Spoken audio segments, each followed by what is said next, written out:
Today on the show, we're going to talk about the violence that happened during the Ram Navami celebrations in West Bengal and how Mamata Banerjee is turning West Bengal into a war zone. My name is Sham Sharma. Welcome to the Sham Sharma Show.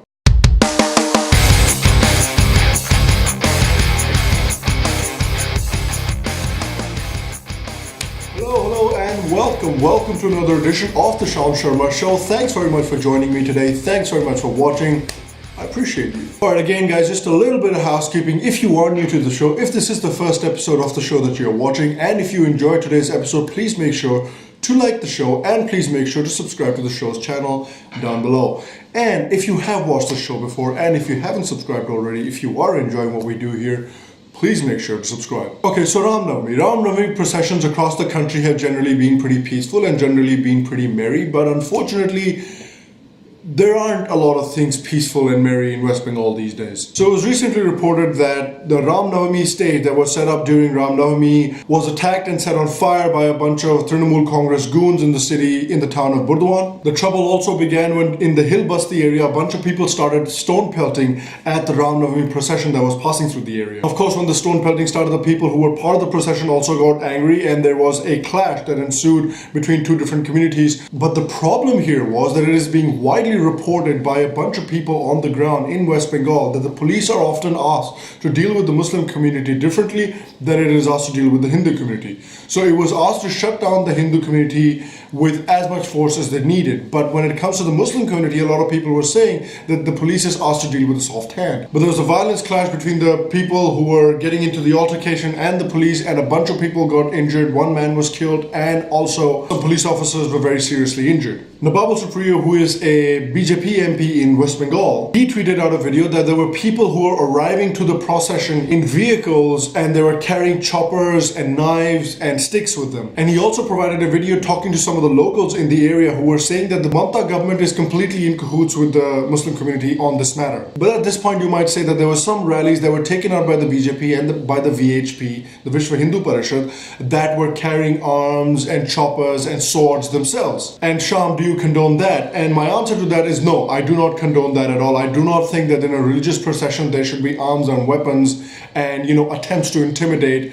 other people of other communities. But here's what I also say, is that context is very important. And the reason why I say context is very important is because there is a very strong and long precedent for carrying weapons in processions in West Bengal. Here's the thing, Muslims are almost always allowed to carry arms and swords during Muharram celebrations in West Bengal. Last year in Dulagarh, the Muslim community brought out a procession on the 13th of December to celebrate Eid-e-Milad, which is the Prophet Muhammad's birthday. Now during this procession, they had loudspeakers that were playing very, very loud music. And on 13th of December, the Hindus of the areas were celebrating Margashirsha Purnima. And here's the important thing to know here. 13th of December, it wasn't even the Prophet Muhammad's birthday. The birthday was actually the 12th of December, but the procession was taking out on the 13th of December, knowing fully well that 13th of December is a time when Hindus celebrate Margashirsha Purnima in that area. And when people of the Hindu community went and talked to the procession to maybe do something about the music, because the music is very loud and it is interfering with their puja and their rituals,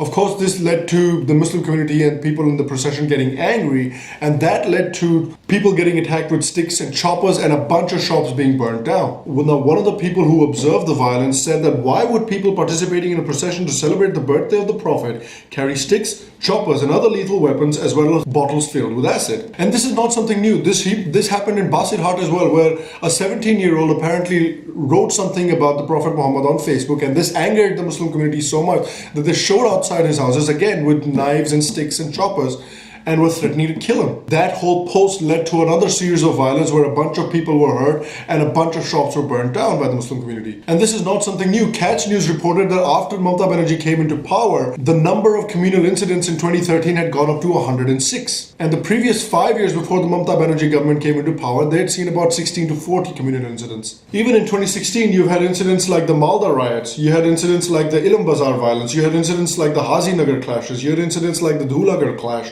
You had incidents like the Jalangi incident. You had incidents like the West Midnapur communal clash between Hindus and Muslims, and the Burdwan riots as well. That the media all day after the Ram Navami clashes was talking about how the BJP and the Hindu procession was actually taking out weapons and how this was so wrong. But they never talk about when the Muslims take out these weapons in their processions. Now there's also a simple reason as to why Mamata Banerjee treats the Muslim population in her state differently.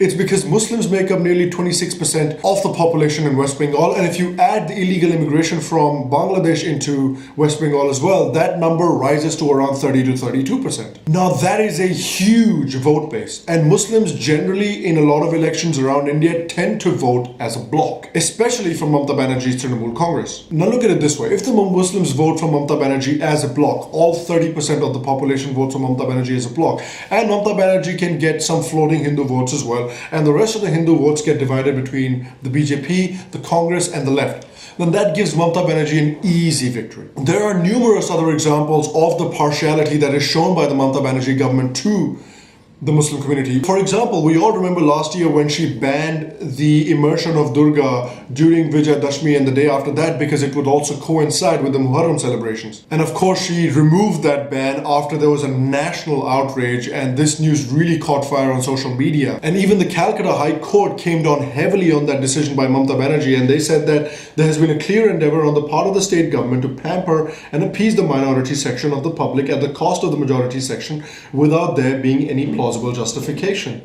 The state government has been irresponsibly brazen in its conduct of being partial to one community, thereby infringing on the fundamental rights of people worshipping Ma Durga. There's also been a blatant example where for the 4 consecutive years, our government has been denying permissions to 300 Hindu families of a village in the state's Birbhum district to organize a Durga Puja because the 25 odd Muslim families in that village would be offended. Can you imagine if the shoe was on the other foot? Can you imagine that during Eid celebration, some sections of the Hindu population had said that we are offended and we don't want these people celebrating Eid in our area? Can you imagine the national outrage? Can you imagine just the media and the meltdown that the media would go into? But this barely reported anywhere. If these riots happened in a BJP-ruled state, you can also bet your bottom dollar that the media would cover it for days and weeks and months. Even more examples. In 2012, Mamata Banerjee government started giving stipends of 2,500 rupees and 1,000 rupees to imams and muezzins of the 32,000 odd mosques in India. Hindu priests and Hindu purohits do not get that stipend, of course, if you haven't guessed already. She wants to make sure that the Muslims are poor because the Muslims are generally quite poor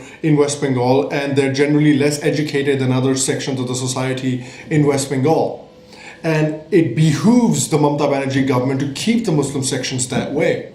Because if they keep the Muslim population of the state poor, and if they keep them angry, then they'll always be angry, and in their anger, they'll always vote for Mamata Banerjee. It is not in Mamata Banerjee's interests to educate and to give them better jobs and to give them more prosperity. And I hope the Muslim population of West Bengal can see this and can realize this eventually, that appeasement does not equal development. What the Trinamool Congress is doing and what Mamata Banerjee is doing in West Bengal is the same thing that the left was doing as well. It's the same concept of intimidation and rule. You know, the Congress used to do the same thing when they were in power in West Bengal, intimidate and rule, and then the left took over and took it to the next level in terms of intimidation, in terms of violence. And now Mamata Banerjee has come over and she's also upholding the same standards that the left had in West Bengal in terms of intimidation, in terms of violence, and in terms of showing the people that, look, Trinamool Congress is your only way out. We are the only strong ones in this state. There is nobody else that can stand up to us. Because if somebody else stands up to us, we will beat them into submission. And that is why now the BJP, who is now starting to gain ground in West Bengal, is starting to take out these rallies with these weapons because they're willing to show the people of the West Bengal, we're ready to fight back if Mamata Banerjee and Trinamool Congress comes at us. We're ready to fight back. And it's a real shame that the politics of West Bengal has descended into this. But unfortunately, the other parties have no real option. And I want to put this question out to you guys as well now. What do you think is the other way for political parties to fight back against Mamata Banerjee and the tactics that the Mamata Banerjee government uses? Please let me know your opinions in the comment section below because I'd love to hear them. Okay guys, again, thanks very much for watching today's episode. If you enjoyed today's episode, please make sure to leave this episode a like. It really helps me out, it really helps the channel out. And please make sure to subscribe to the show's channel for more great content. Again, I will see you next week. Have a great weekend. And until then, stay happy, stay healthy, and I'll see you soon.